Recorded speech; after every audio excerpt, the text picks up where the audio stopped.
Ok les gars, le Bitcoin continue encore et toujours à chuter, tandis que les marchés traditionnels, eux, continuent de monter.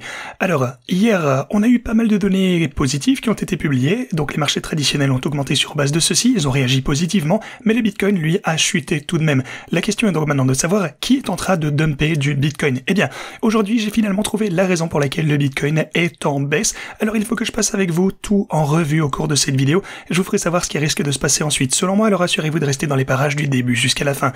Bienvenue à tous, je m'appelle Maxime et je vous apporte chaque jour des nouvelles vidéos en français sur les crypto-monnaies en vous apprenant comment vous faire de l'argent sur ce marché. Si vous êtes nouveau sur cette chaîne, alors soyez sûr de vous abonner et d'activer la cloche dès maintenant. Ok. Comme toujours, allons droit au but. Ce que vous pouvez voir de ce côté, les gars, c'est que le Bitcoin, sur l'intervalle de 4 heures pour commencer, comme toujours, continue à chuter. On a eu quelques rebonds, bien entendu, cependant, eh bien, en fin de compte, on est quand même plus bas qu'il y a quelques jours. Sur un intervalle journalier, pour le coup, vous pouvez voir que même actuellement, on est en train de se faire supporter par le bord de la boîte orange sur l'intervalle journalier. Vous pouvez constater que sur cette chandelle, pour le coup, on a eu un gros rebond, et maintenant, eh bien, ce niveau tente de nous supporter sur l'intervalle journalier au bord de la boîte orange. Voilà. Dans l'ensemble, les gars, j'aurais envie de dire que... oui, bon, effectivement, le Bitcoin est dans une petite tendance baissière ici. On a des sommets de plus en plus bas, des creux de plus en plus bas. Je pense que c'est relativement clair, donc on verra bien vers où ça va pouvoir nous emmener. Comme je l'ai dit dans la vidéo d'hier, je pense que la boîte orange ici va être un gros support, au minimum sur le plus court terme, comme je vous l'ai montré sur l'intervalle journalier. C'est en train de nous supporter actuellement, mais par la suite, eh bien, le prochain niveau de support majeur, si jamais on perdait celui-ci, ce serait les 55, et puis le vraiment gros niveau de support à 51 600 $. Ok, voilà un petit peu tout ce qui attire mon attention pour une baisse potentielle. Maintenant, en ce qui concerne une hausse qui n'est pas à exclure non plus, eh bien on a déjà les 59 000, vous avez 61 000 $, et puis le plus gros niveau de résistance ici au 63. Voilà, rien de bien particulier pour le coup ne se passe sur les graphiques ici, mais parlons un petit peu des raisons pour lesquelles c'est en train de se produire aussi d'ailleurs sur l'intervalle hebdomadaire. Ce que j'ai oublié de mentionner, c'est que, eh bien ici, oui non mais vous savez que sur l'intervalle de 2 jours par contre, on a plutôt quelque chose comme ceci. Encore une fois, on a une grosse consolidation qui continue ici, donc rien de bien intéressant à dire. Voilà, ça se poursuit, le support est actuellement à 53 400 $ également, donc on peut garder un œil là-dessus. Si jamais on descendait plus bas, eh bien, ça risque de probablement agir comme un gros support une fois encore. Alors pour le coup, oui, d'ailleurs c'est même presque au même niveau que la boîte orange que vous avez ici, donc c'est vraiment ce qu'on appelle un gros cluster, un groupe de supports à la baisse si jamais on venait les retoucher. Ok, parlons maintenant des marchés traditionnels. De leur côté, le S&P 500 sur l'intervalle journalier, ça continue à monter. En fait, on a non seulement dépassé cette ligne orange ici aux 55 300 $, on a également dépassé celui-ci à 5 570. Voilà, donc les marchés traditionnels se portent plutôt bien de leur côté. Pourquoi est-ce que c'est le cas? Eh bien, parce que les données qui ont été publiées hier étaient en fait super positives. Enfin, des bonnes nouvelles, les données initiales sur les demandes d'allocation de chômage étaient de 227 000 contre 233 000. Pour le coup, l'estimation c'était de 135 000, vous pouvez le voir juste ici. Donc voilà. Les données étaient meilleures que prévu. Le marché a donc réagi positivement à ces données, c'est ce à quoi on s'attendait. Bon, voilà. Visiblement, on n'est pas en récession. Comme vous le savez, le marché est tout de même extrêmement fragile. Qu'on soit en récession ou non, on a une grosse volatilité. Mais voilà, des bonnes données ont été publiées, c'est déjà une bonne nouvelle. Alors, voyez un petit peu la réaction. C'est vraiment à ce moment-là que les données sur l'emploi ont été publiées. Vous pouvez voir que le Bitcoin et les marchés traditionnels, eh bien, ont augmenté en même temps. On a eu une bonne réaction initiale de la part des marchés du monde entier. On a augmenté, mais ensuite, quelque chose s'est produit ici du côté du Bitcoin. Il a commencé à énormément rechuter, tandis que les marchés traditionnels, eux, ont continué leur ascension. Alors, que s'est-il passé? Le Bitcoin, après avoir vu cette réponse positive initiale basée sur les données qui ont été entraînées par les marchés traditionnels, eh bien, on a vu une grosse rechute. Alors, encore une fois, eh bien, c'est dommage, c'est malheureux, et ça m'a fait réfléchir simplement pourquoi est-ce que le Bitcoin est en train de chuter actuellement alors que les marchés sont un petit peu en train de se redresser. Vous pouvez voir en fait que les marchés traditionnels réagissent bien à ces données, on a un petit peu de répit, et le Bitcoin devrait le faire également. Mais, eh bien, quelqu'un est arrivé et a dumpé du Bitcoin après la montée initiale. Alors pour le coup, avant que je vous parle de tout ceci, j'aimerais rapidement vous parler de la dominance du Bitcoin. Là, ça devient vraiment intéressant parce que même si le Bitcoin, lui, a connu une énorme chute hier, eh bien, en général, la dominance du Bitcoin augmente par rapport aux altcoins. Vous savez, on est dans une tendance à la hausse. Le reste du marché souffre depuis des mois et des mois. Actuellement, on est en fait à un point culminant qu'on n'a pas vu depuis le début de l'année 2021. Vous pouvez voir cette énorme chute ici. Eh bien, le Bitcoin n'a pas vu une part du marché aussi importante depuis lors. Mais on a une très grosse résistance ici, c'est vraiment important, aux 58%.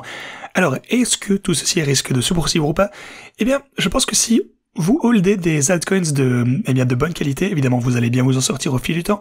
Comme je vous le dis depuis maintenant presque 6 mois, par contre, soyez prudent avec le reste, pas trop de paris un peu aléatoires, soyez prudent avec les altcoins. Si vous holdez un tas de projets aléatoires, en tout cas il faut être super précis sur ce que vous allez conserver. Je pense que la tendance va se poursuivre au fil du temps. La plupart des projets qui n'ont pas trop d'intérêt vont perdre face au Bitcoin. Je pense qu'à un moment donné, peut-être en 2025, on aura une grosse alt season, ce qui signifie que tout va exploser en même temps, ça c'est déjà arrivé, on sait à quoi s'attendre. Mais jusqu'à ce moment-là, eh bien, les altcoins vont sûrement continuer à saigner par rapport au Bitcoin. Ok, ceci dit, maintenant revenons-en à la raison pour laquelle je pense que le Bitcoin est en train d'être dumpé actuellement. Qui vend? Eh bien, vous savez que dans la vidéo d'hier, on a parlé de l'envoi de 590 millions de dollars par le gouvernement américain vers Coinbase. Cependant, ce qu'on avait également déclaré, c'est que on sait qu'il existe pour le coup un accord entre Coinbase et les États-Unis pour la garde des bitcoins. En fait, simplement, ils les conservent pour eux. Je sais pas ce que c'est, c'est pratique pour tout le monde, mais comme le dit cet article, il est peu probable que ce soit afin d'être vendu. Donc les États-Unis ont simplement envoyé leur bitcoin à Coinbase pour qu'ils les gardent, donc simplement ils conservent leur bitcoin pour eux. Cependant, maintenant on a de nouvelles données parce que le US Marshall Service qui hold les bitcoins vend presque certainement des bitcoins de Silk Road et tout ça en fait en raison de... Il faut voir que le wallet vers lequel ils les ont envoyés, donc en fait dans l'accord, vous pouvez avoir un extrait d'ailleurs juste ici, mais grosso modo, je vais vous expliquer du mieux que je peux. Dans l'accord, ils sont censés avoir des adresses séparées pour le Bitcoin qu'ils les détiennent pour les États-Unis, donc ils hold simplement sans but de pouvoir les vendre. Donc voilà, Coinbase est censé avoir des adresses séparées, genre des wallets individuels si vous voulez, juste dans le but de holder. Mais si vous regardez les adresses vers lesquelles les Bitcoins ont été envoyés, eh bien c'est en fait une adresse assez aléatoire pour le coup, c'est Coinbase Prime qui est utilisée pour les transactions OTC, donc en fait de gré à gré en général. Donc voilà. Généralement, c'est pour vendre du Bitcoin. Alors, comme il est dit ici, étant donné que l'accord exige que les actifs du US Marshall Service restent complètement séparés chaque fois que transfert est effectué vers Coinbase Prime ou d'ailleurs une autre plateforme d'échange d'ailleurs, eh bien vous pouvez être certain que les US Marshall ont déjà vendu ou sont en train de vendre de manière imminente. La confirmation officielle viendra certainement sur les actifs du ministère de la Justice pour le futur programme dans le rapport, donc le rapport de 2024, qui pour le coup va arriver en janvier, ça arrivera relativement tôt, mais ce sera quand même trop tard pour se préparer au dump. Alors pour le coup, je pense pas que ce soit une coïncidence.